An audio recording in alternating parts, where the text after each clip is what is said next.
টিপাজাৰৰ দুনিত বিলাতী সুৰাৰ দোকান মুকলিক লৈ তীব্ৰ প্ৰতিবাদ। সুৰাৰ দোকানৰ সন্মুখত প্ৰতিবাদ কেইবাটাও দল সংগঠনৰ। অসম মালাৰ পথ অৱৰোধ কৰি সাব্যস্ত কৰে প্ৰতিবাদ। দুনি আঞ্চলিক উন্নয়ন সমিতি, দুনি আঞ্চলিক ছাত্ৰ সন্থাৰ লগতে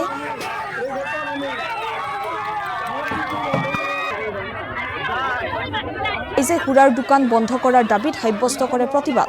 চৰকাৰ আৰু প্ৰশাসনক দোকান বন্ধ কৰাৰ দাবী জনাই স্থানীয় চক্ৰ বিষয়ালৈ স্মাৰক পত্ৰ প্ৰেৰণ কৰে।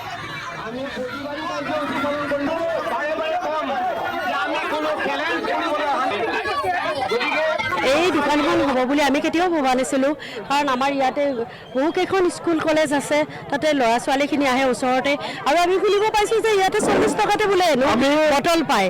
তেওঁলোকে ঠাণ্ডাটো নাখায়, 45 টকাৰ ঠাণ্ডাটো নাখায়, হয়তো এই 40 টকাৰ বটলটোৱে খাব, ঘৰত সদায় হুলস্থুল হ'ব। সেইকাৰণে আমি ভাবিছোঁ ওলাই আহিছোঁ ৰাজহুৱাভাৱে যে আমাৰ এই দুনিত এই অনুষ্ঠানটো নহয়, ইয়াৰ পৰা যাব লাগে।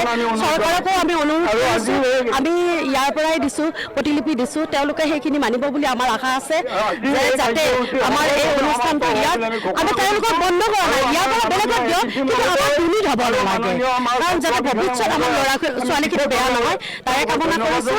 আৰু আমি চৰকাৰকো আমি অনুৰোধ জনাইছোঁ আমাৰ লগত সহযোগিতাৰে আমাক সহায় কৰাৰ কাৰণে তেওঁলোককো আমি ধন্যবাদ জ্ঞাপন কৰিছোঁ।